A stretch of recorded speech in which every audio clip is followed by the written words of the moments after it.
My name is Dave Bond, and I'm here to talk about roofing, particularly how people can avoid being scammed. And one thing that man who's a roofing inspector says could help prevent recent roofing scams: more government oversight.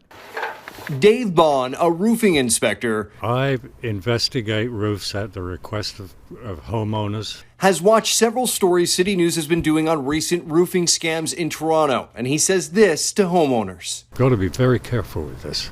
You really do. A big problem, he says, unlike other trades like an electrician, there's no licensing requirement in Ontario for roofers. None whatsoever. It's a Wild West, essentially.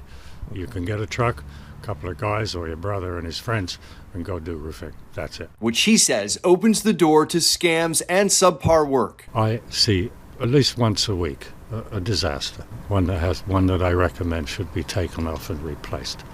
After someone paid to have it repaired? Yeah, or replaced. If roofers were licensed like other trades in Ontario, Bond believes cases like that would decrease. Well, yes, because you'd have to show your license to the customer. And if you don't have a license, the customer should just say no. He points to trades like electricians who must undergo extensive training to legally operate in Ontario. That's established by the Ministry of Labour, Immigration, Training and Skills Development. Roofing work is just as complicated and needs to be governed, he says. This is from the Canadian Roofing Contractors Association.